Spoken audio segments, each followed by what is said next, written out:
Dear students, अस्सलाम वालेकुम।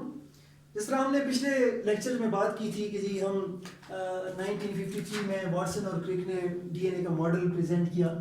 हम आज बात करेंगे कि जी इस मॉडल के क्या क्या पॉइंट्स थे, किन किन चीज़ों को उन्होंने एलेबोरेट किया और किस किस तरीके से हम उसको एक्सप्लेन कर सकते हैं। स्टूडेंट्स, वाटसन एंड क्रिक ने 1953 में डीएनए का स्ट्रक्चर का मॉडल प्रेजेंट किया। इस मॉडल की जो पहला पॉइंट था वो ये था कि डीएनए जो है that is a double stranded helical structure. Double stranded helical structure.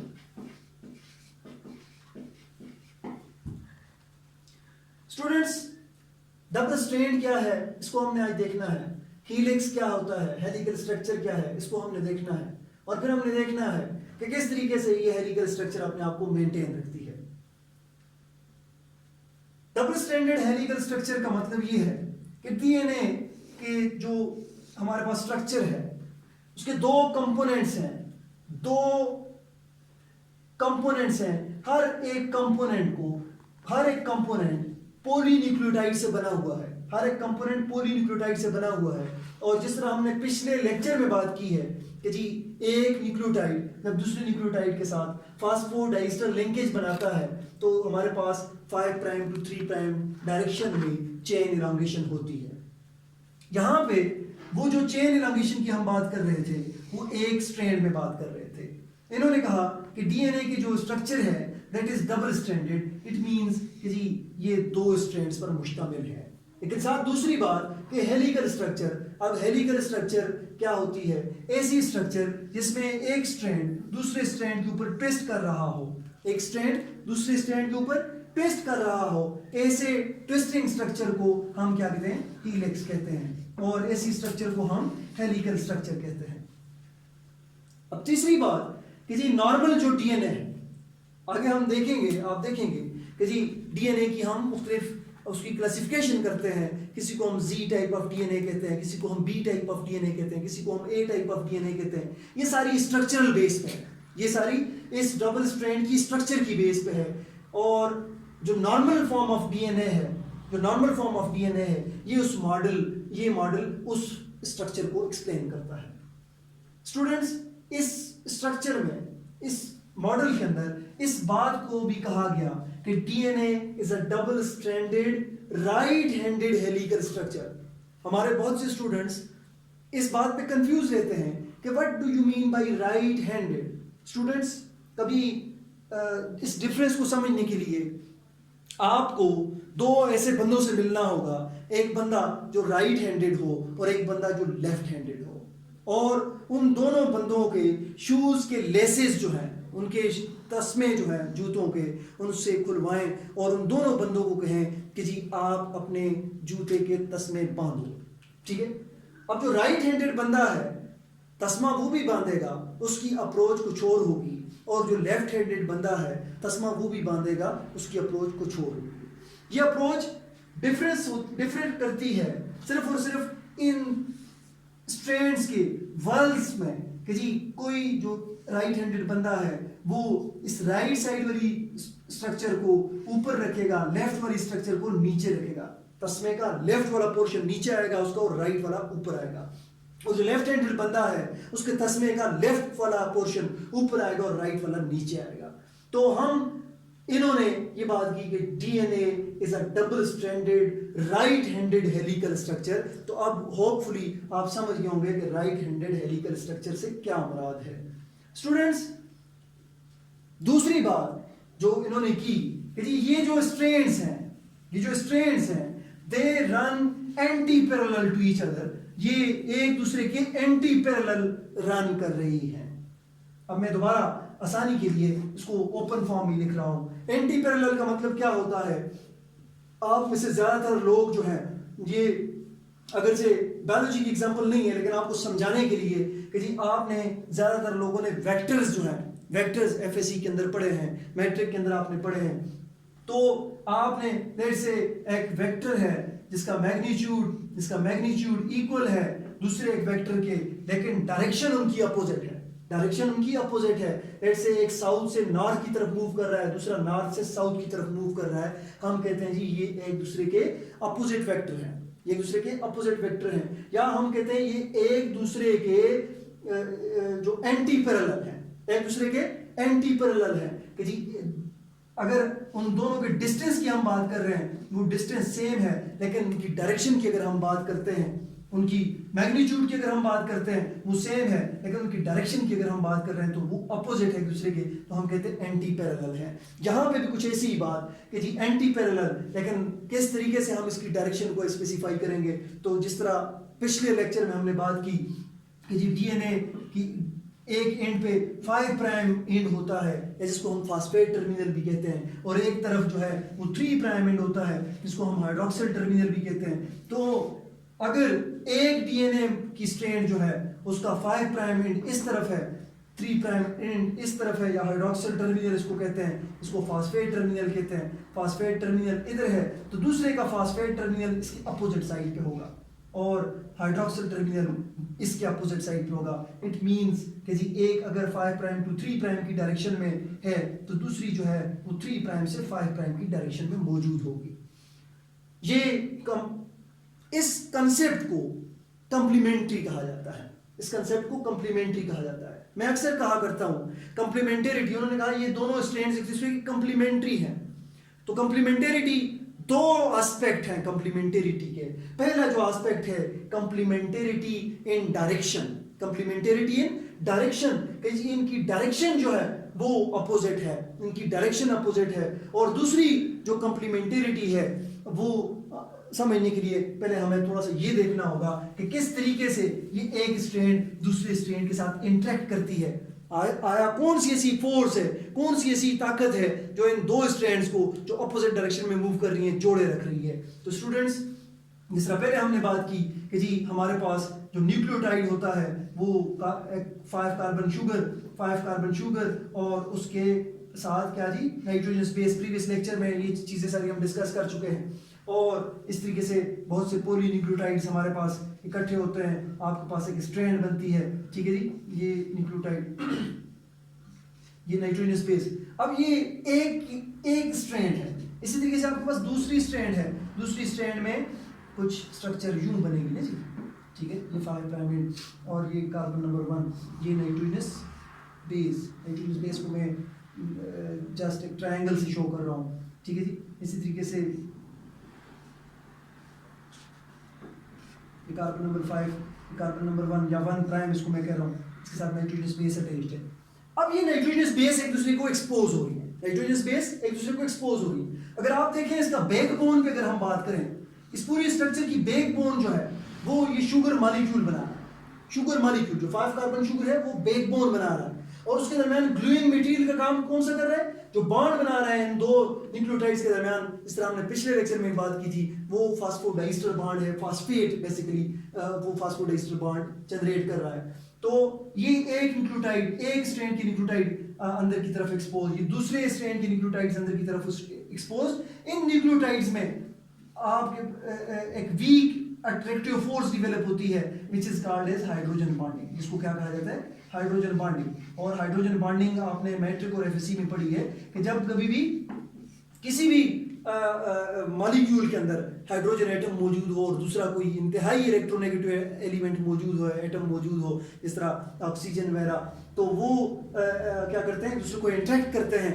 और उनका जो इंट्रैक्शन है उससे हमारे पास एक लिंकेज बनता है जो आरजी होता है, वैन डर वाल फोर्सेस की टाइप है, उसको हम क्या कहते हैं, हाइड्रोजन बॉन्ड कहते हैं। और हाइड्रोजन बॉन्ड को हम प्रेजेंट करते हैं विद डॉटेड लाइंस के साथ। और फिर चूंकि हम केमिस्ट्री तो पूरी पढ़ नहीं रहे, हम माइक्रोबायोलॉजी का ये कोर्स है, तो वैसे डॉटेड लाइन के साथ इसको शो किया जाता है, लेकिन हम फिर अपनी आसानी के लिए इसको लाइन से शो करते हैं। अब इन लाइंस का नंबर इनकी स्ट्रेंथ को शो कर रहा होता है।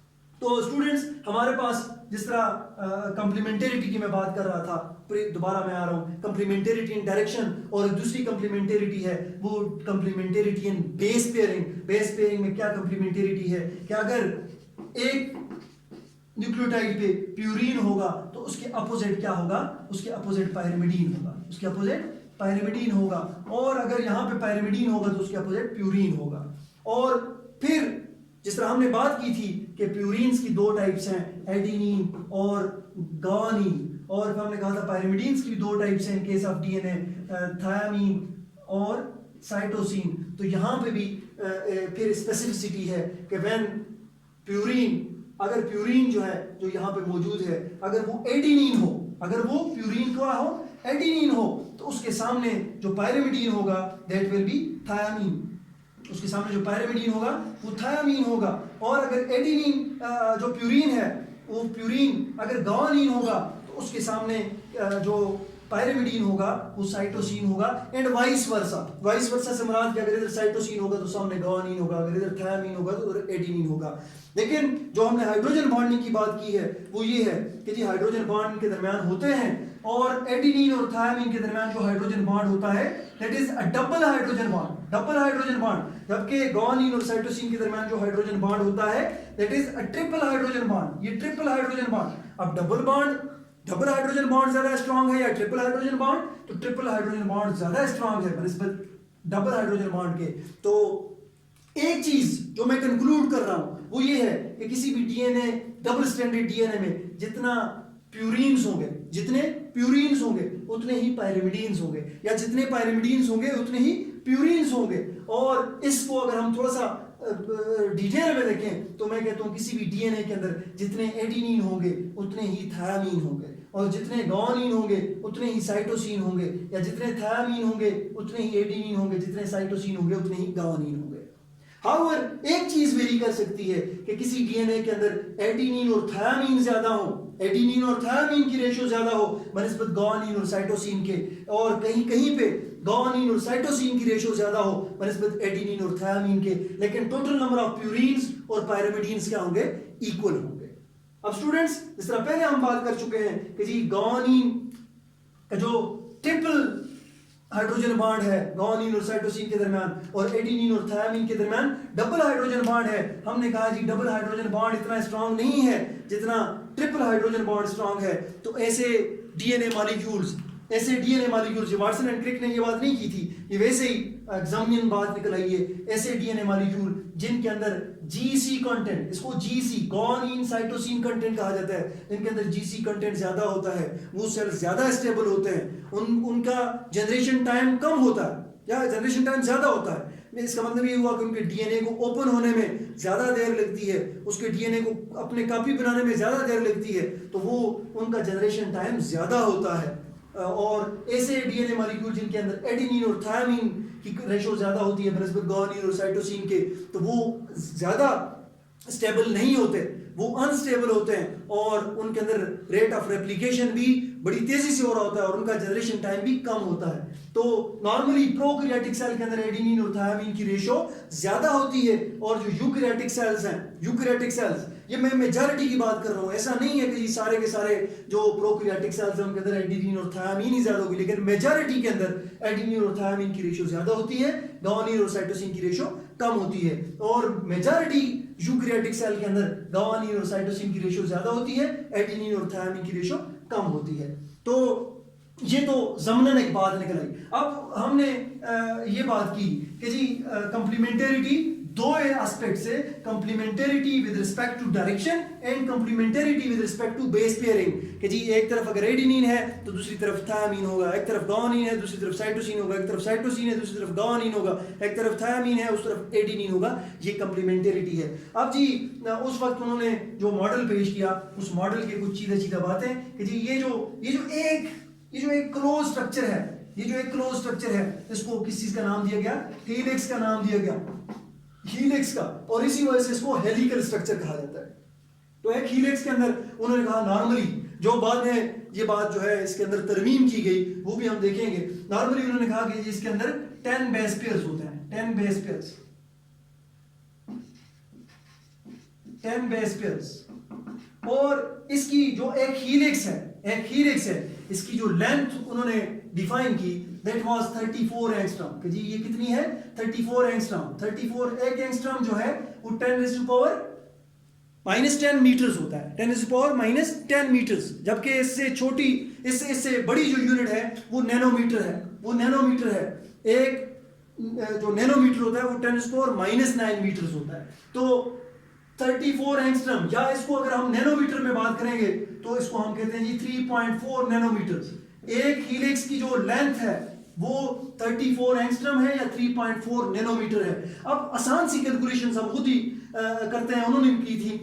उन्होंने कहा कि जी टोटल इसके अंदर 10 बेस पेयर हैं, तो एक बेस पेयर दूसरे से कितने फासले पे है? मैं कहता हूँ जी 34 एंगस्ट्रॉम डिवाइडेड बाई 10, तो हमारे पास 3.4 एंगस्ट्रॉम के फासले पे एक न्यूक्लियोटाइड दूसरे न्यूक्लियोटाइड से, एक चेन के अंदर, एक स्ट्रैंड के अंदर एक न्यूक्लियोटाइड दूसरे से 3.4 एंगस्ट्रॉम के फासले पर मौजूद है, या इसी को 0.34 नैनोमीटर्स भी कहा जाता है। इसी को 0.34 नैनोमीटर्स भी कहा जाता है। स्टूडेंट्स, इस एक स्ट्रैंड का उस स्ट्रैंड से मैक्सिमम जो डिस्टेंस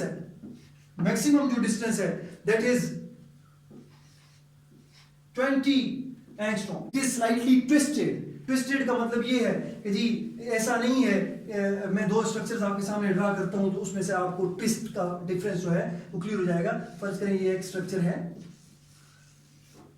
इसमें हम देख रहे हैं, एक दूसरी स्ट्रक्चर में ड्रा कर रहा हूं।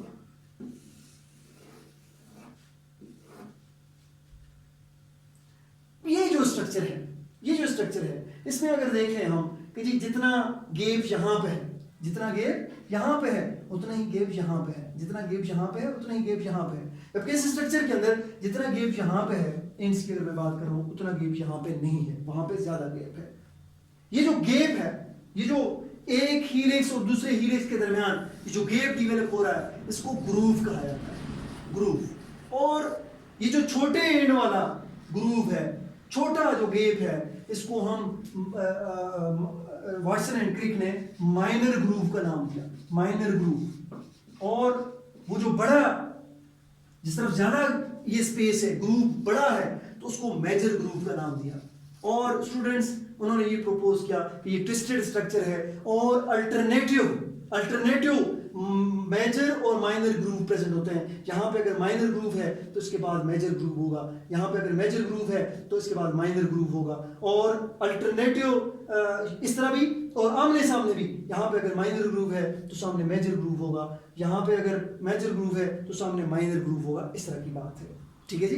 तो दो चीज़ें बड़ी इंपॉर्टेंट अगर मैं समराइज करूं जो उनके मॉडल की थी, वो ये थी कि डीएनए जो है वो पहली बात कि डबल स्ट्रैंडेड हेलिकल स्ट्रक्चर है, दूसरी बात कि जी हेलिक्स जो है वो राइट हैंडेड हेलिक्स है, तीसरी जो बात है वो ये है कि जी ये जो डबल स्ट्रैंडेड हेलिक्स है ये क्या है, कंप्लीमेंट्री है, एक दूसरे के कंप्लीमेंट्री या एंटी पैरेलल है, anti parallel in direction and complementarity in base pairing. Complementary है विद रिस्पेक्ट टू बेसिस, के सामने प्यूरीन है तो उसके अपोजिट क्या होगा, पायरिमिडीन होगा, आमने अगर पायरिमिडीन है तो सामने प्यूरीन होगा। और फिर स्पेसिफिकली अगर सामने आमने एडेनिन है तो सामने थायामीन होगा, आमने गुआनिन है तो सामने साइटोसिन होगा, आमने अगर थायामीन है तो सामने एडेनिन होगा, और आमने अगर साइटोसिन है तो सामने गुआनिन होगा। ये उनकी बात थी। और साथ साथ उन्होंने बेस पेयरिंग रूल भी अपना बताया, जिसको Watson Crick base pairing rule कहा जाता है, कि अगर एडेनिन जो है, एडेनिन हमेशा बॉन्ड बनाएगा सामने,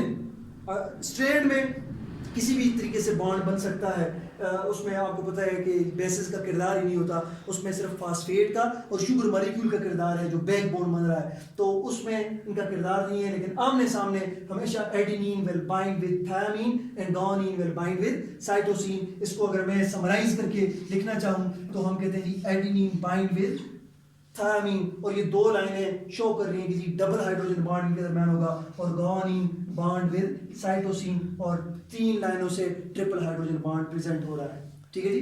तो तीसरी जो ये चौथी जो इंपॉर्टेंट बात थी कि वो जी एक जो हीलिक्स है उसके जो डिस्टेंस है एक हीलिक्स का वो 34 एंगस्ट्रॉम होता है या 3.4 नैनोमीटर होता है। इस एतबार से उन्होंने कहा जी एक हीलिक्स के अंदर 10 बेस पेयर्स हैं, तो 10 पे अगर हम डिवाइड करते हैं एक न्यूक्लियोटाइड और दूसरे न्यूक्लियोटाइड का जो डिस्टेंस है दैट इज 3.4 एंगस्ट्रॉम और 0.34 नैनोमीटर, जो बाद में थोड़ा सा इसके अंदर मॉडिफिकेशन हुई, तो वो भी हम डिस्कस करेंगे इंशाल्लाह अगले लेक्चर के अंदर। तब तक अल्लाह हाफ़िज़।